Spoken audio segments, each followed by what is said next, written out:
Many businesses operate as partnerships, and this ranges from professional service firms, farming enterprises, property co-ownership arrangements, and in some cases, the partnership acts as the investment vehicle for an investment by multiple parties into various assets or business opportunities. So it is important to fully understand how a partnership works, and that's exactly what we'll be talking about in this episode of Tax Break, your podcast for South African tax professionals and tax practitioners.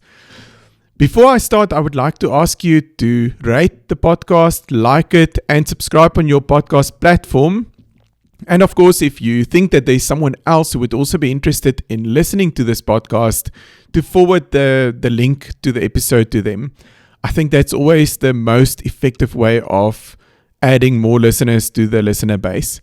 I would also like to remind you that I've built an app where you can, if you've got an idea for the podcast, you are more than welcome to post it on the app, and other users can then listen to or look at the app and just give a thumbs up if you think that's a good idea for a future episode. So you can find the app at tax.pvdz.co.za/app, so app.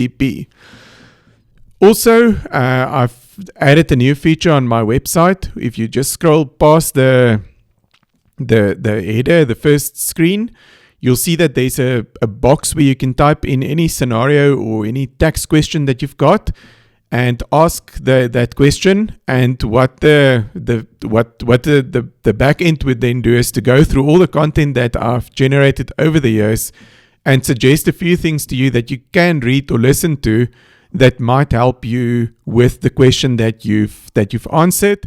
If you still need more tax advice, then everything that you've typed in will remain there, and you can forward it to me as an email.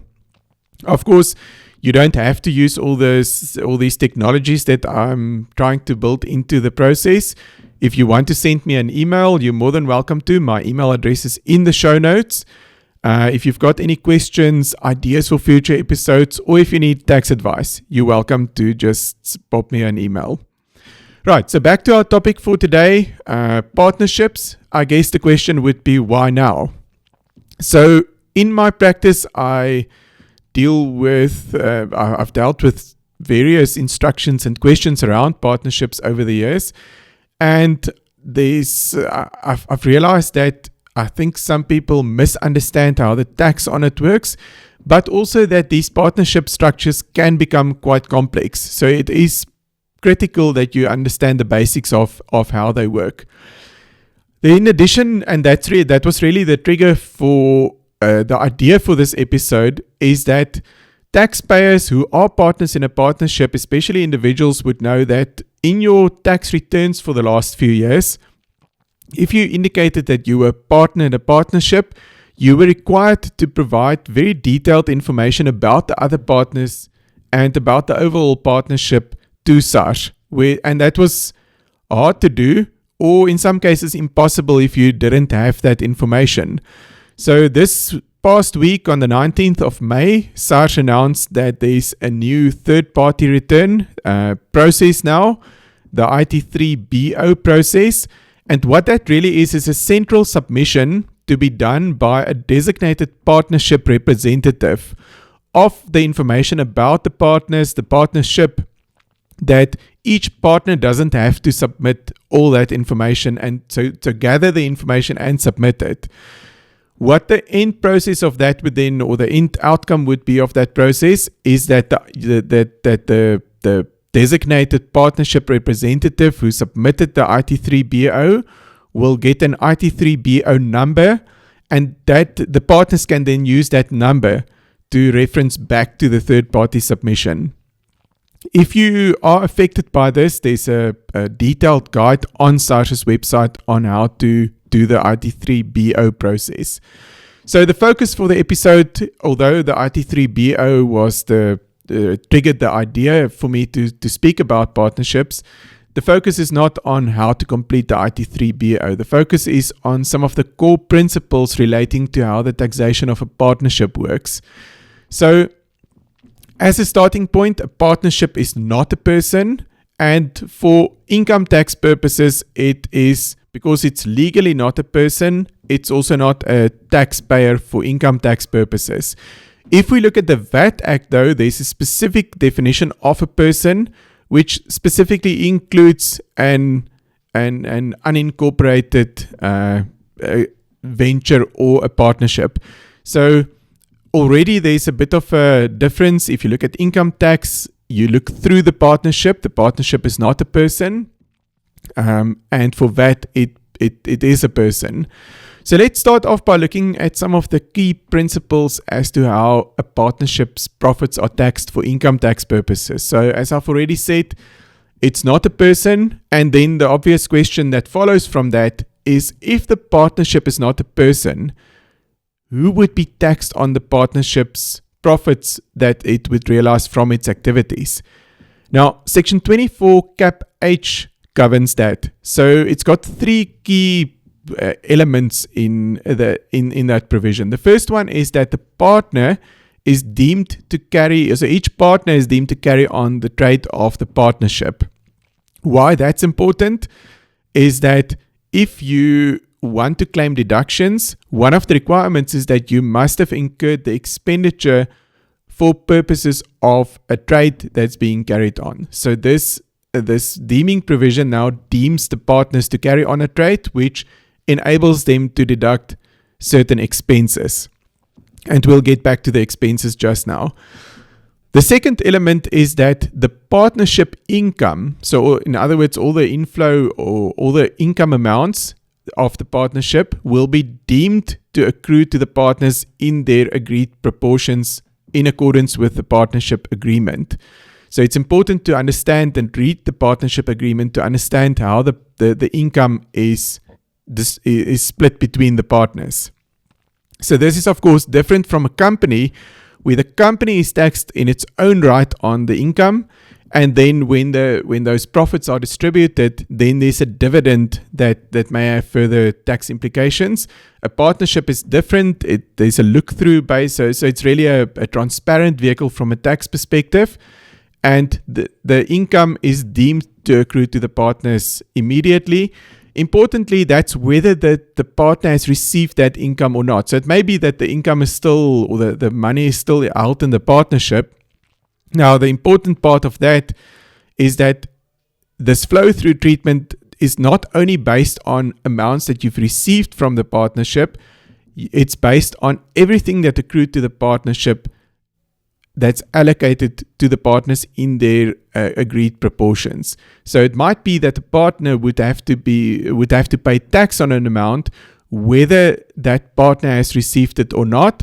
Secondly, when the partner eventually receives the money from the partnership, there's no dividends. So it's basically an amount that's already accrued to the partner that's just received now.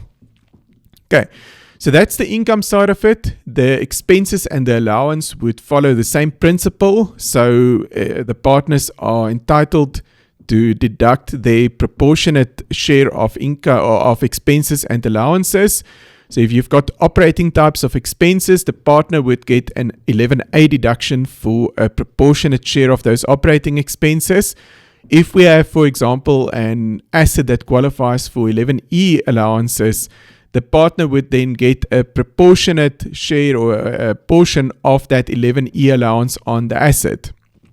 The other complexity that may arise is if you've got an uncommandite partnership, then there's a limitation on the expenses that can be claimed as deductions by the partners. The limitation is essentially to say that the partners can only deduct expenditure to the extent that they've got exposure to losses by the partnership. Linked to the income and the expense treatment, there's the point that it's often quite complex if you start looking at salaries being paid to partners by the partnership.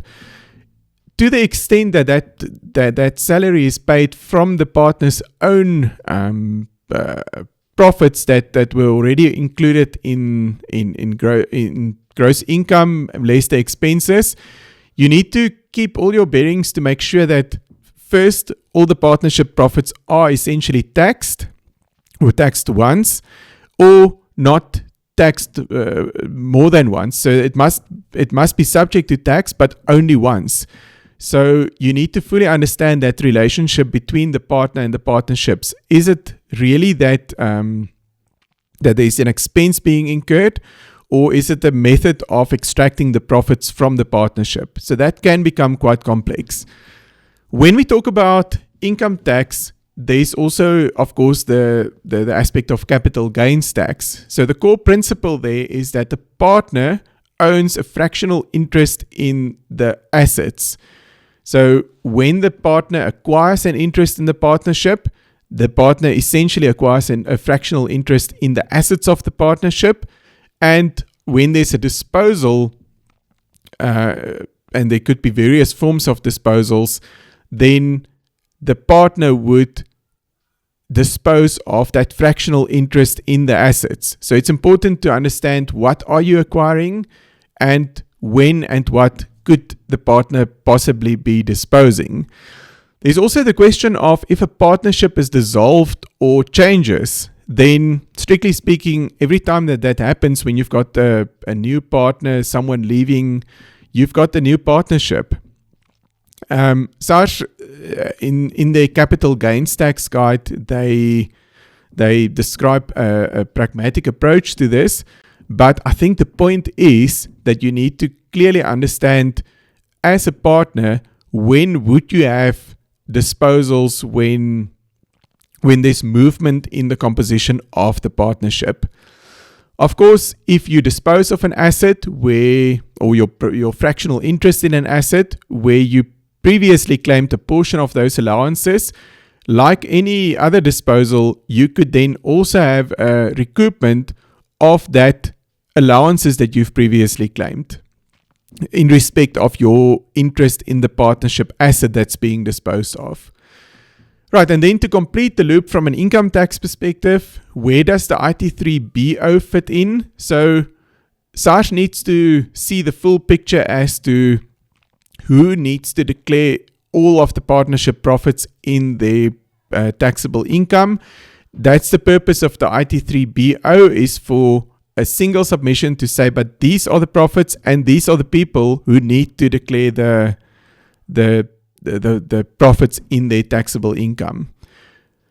When we then look at VAT, as I've already mentioned, the partnership is a taxpayer for VAT and it could therefore be a VAT vendor.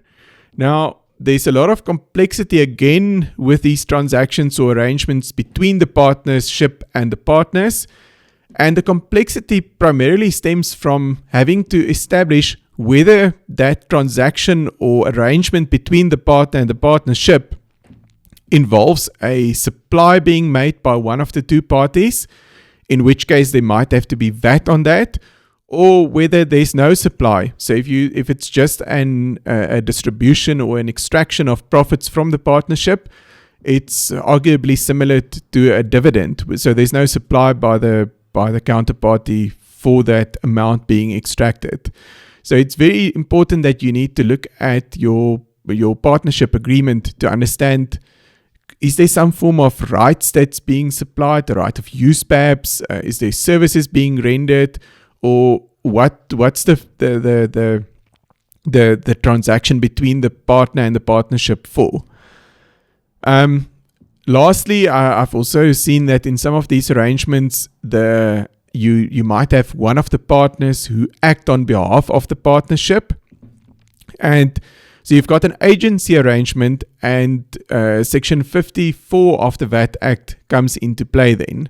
So although it sounds fairly simple to say, but the partnership is a vendor on its own, so it works like any other vendor, there is this relationship between the partners and the partnership that could be quite complex depending on the fact pattern.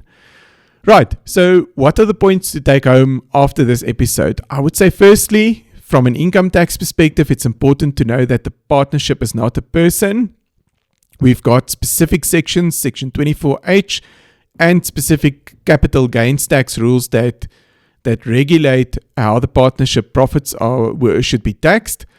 Secondly, from a VAT perspective, the partnership is a person, and that's got its own challenges when it comes to supplies and transactions between the partner and the partnerships, or the partners and the partnership.